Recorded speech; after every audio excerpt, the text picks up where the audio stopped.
Mwaramutse neza, reka mbifurize kugira umunsi mwiza, reka mbifurize kugira intangiriro nziza z'umwaka, ari nako kandi muneraho kubifuriza kuzagira umwaka mushya muhire. Uyu munsi turi ku itariki ya mbere z'ukwezi kwa mbere umwaka w'2026, umwaka mushya muhire bakunzi banjye, umwaka mushya muhire bakunzi bacu mwe mwese mudahwema kudukurikira umunsi ku munsi.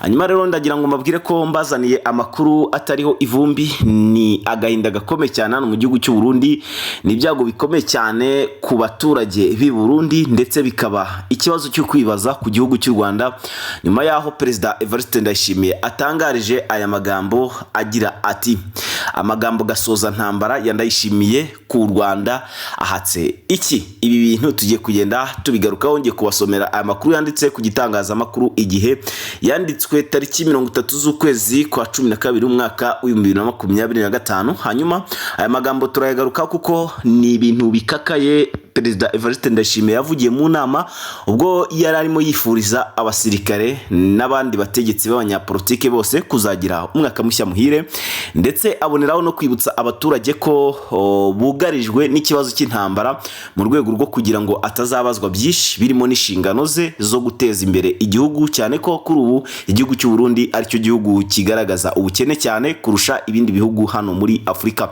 Igihugu cy'u Burundi kandi ni igihugu kitarimo ibikomoka kuri peteroli byose, haba essence, amavuta ndetse na mazutu n'ibindi bigiye bitandukanye bikomoka kuri peteroli. Ibi byose hariya mu gihugu cy'u Burundi rwose ni ibibazo kubibona, ndetse n'imodoka zimwe na zimwe z'abayobozi zatangiye gukwamira mu bipangu ndetse no mu mihanda ahantu hagiye hatandukanye. Mu gihe nyine Perezida Evariste Ndayishimiye we yari yizeye ko umujyi wa Uvira uzaguma uri mu maboko yabo kugira ngo bajye babona aho bakura igitoro, cyane ko ari naho cyaturukaga. None ubu ngubu ntaho kiri kuva, ndetse naho kiva ni gike cyane. Hanyuma rero ndagira ngo amakuru tuyagarukeho yose, turebere hamwe uko byifashe. Ariko mbere gato ko tuza kugaruka kuri iyo nkuru, munyemere mbanze manyuze mu bice bigiye bitandukanye byaberemo imirwano hano mu burasirazuba bwa Kongo, mu ntara Kivu y'Amajyepfo. Reka duhere hano muri Ruvungi, tuhere hano Gatogota hase n'aka gace ka Bwegera. Utu duce twombi kuva ku masaha mu gitondo ku munsi w'ejo twarimo mu urugamba rukomeye cyane, ndetse abarwanyi benshi ba M23 bari bamanutse berekeza muri bira bice guhangana na Wazalendo zari zimaze agahe katari gakeya ziri gukora ibikorwa navuga ko ari ibikorwa by'urugomo. Uti rero byagenze bite? Ni ibitero karabutaka byabayeho, ibitero shuma niko nabivuga, byagabwe ku barwanyi ba M23. hanyuma bino bitero rero biza kurangira bisize abaturage beshi koko bahakomerekeye, abandi basiga ubuzima. Ni mu gihe intare za Sarambwe arizo zari ziganje cyangwa se ziyoboye tuno duce twombi. Ariko igisirikare cya Wazalendo ndetse n'interahamwe bagize kuno babaca muri humye, biza kurangira aribo binjiriye muri utwo duce, hanyuma batangira kugaba ibitero ku basivile basanzwe batuye muri ibyo bice, ahanini babaziza ko ngo bakiriye intare za Sarambwe, ndetse ngo banaririmbye abandi bakanabakamira amata y'inka bakabahereza. Ibi rero ngo bikaba bitari bikwiriye gukorwa mu gihe bari bagitegereje ko Wazalendo zigaruka muri bino bice. Angara abasirikare ba M23 bakoze bahise batangiza operation, ndetse n'umukwabu uri gukora muri iki gitondo, aho rero bari gushakisha Wazalendo. Basabye kandi abaturage ko bagomba kuba maso, ndetse ahabaye ikibazo bakajya babahamagara, kuko babahaye amanimero ya telefone yo kujya babahamagara ngo bajye bamamenyesha ahantu babonye abasirikare ba Wazalendo cyangwa se zinyeshyamba nyine za Wazalendo ndetse n'interahamwe FDLR. ngira ngo murabizi neza cyane ko bafatanyije muri runo rugamba. Hanyuma kandi twihuse tunyarukiye no kuyandi makuru tukareba uko byifashe, na makuru yemeza neza ko mu mujyi Uvira kuri ubu umutekano wagarutse. Ni nyuma yaho ku munsi w'ejo hari harimo ibitero bikomeye cyane, ndetse buri puwe yose igize uyu mujyi wa Uvira cyangwa se buri gakaritsiye cyangwa buri hantu hose hari kugenda humvikanamo amasasu. Byari bigoranye kuba wakumva ahatari kuvugira amasasu. Amakuru avuga ko kandi intare za Sarambwe arizo zakoze iyi operation yo guhagarika ibyo bitero. Kuri ubu navuga ko ari bitero byari bikomeye cyane, ndetse byabashije kwigarurira kwigarurirwa n'ubundi n'abarwanyi b'ama 23 ndetse bakoze ibishoboka ibyo ari byo byose ngo barebe niba bashobora kugira gute kwigarurira uduce tumwe na tumwe, cyane cyane turi hano hejuru gato y'umujyi wa Uvira usa n'uzamuka werekeza hano muri za Mfizi na za Mwenga. Ni nyuma yaho kandi ibitero byumvikanye bituruka mu mashyamba arimo ari hano hejuru y'umujyi wa Uvira, aho rero abarwanyi ba FDL ndetse n'abazalendo bahungiye barimo n'abasirikare ba FARDC. Kuri ubu bakaba ari bo bakomeje kugenda bateza ikibazo mu mujyi wa Uvira. Tunyarukije tukareba mu bindi bice bindi bigiye bitandukanye, tugatunga igitoroshi. Amakuru aravuga ko muri Shabunda ibintu bikomeje kuba shambaride, naho rero ibintu ntago byoroshye.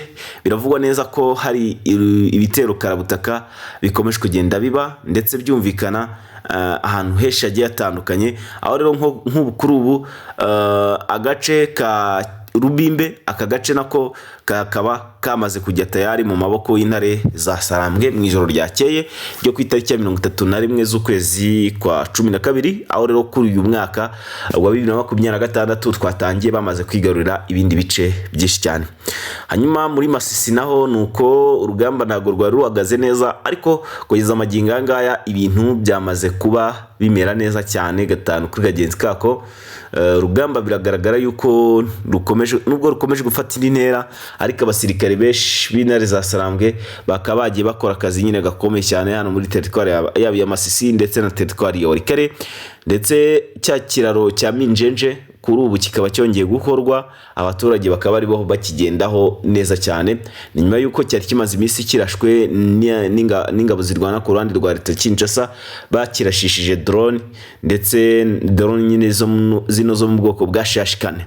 Ngira ngo ibyo birumvikanye. Hanyuma ndagira ngo mbere yuko nanone twinjire kuri ariya makuru avugwa kuri Evariste Ndayishimiye nyuma yo gutangaza ko agiye kugaba igitero ku gihugu cy'u Rwanda, cyangwa se yiteguye ku Rwanda rwa mugaba igitero, nagiye mbabwire ko Walikare yose isaha ku isaha nshobora kugaruka mbabwira ngo yabaye tombe. Hanyuma munyemerere twinjire kuri iyi nkuru yacu, tusome neza cyane aya magambo, ndagira ngo tuze kujyanamo neza cyane mutaza gucikwa akantu ku kandi. Ni inkuru ifite umutwe ugira uti amagambo gashoza ntambara ya Ndayishimiye ku Rwanda ahatse iki. Tugiye kurebera hamwe twese icyo ahatse, tubisoma muri aya makuru yanditswe ku gitangazamakuru cyitwa Igihe. Ubwo Perezida Ndayishimiye yagezaga ijambo ryo kwifuriza umwaka mwiza inzego z'umutekano, yongeye guharabika u Rwanda avuga ko ari rwo bwa Burundi,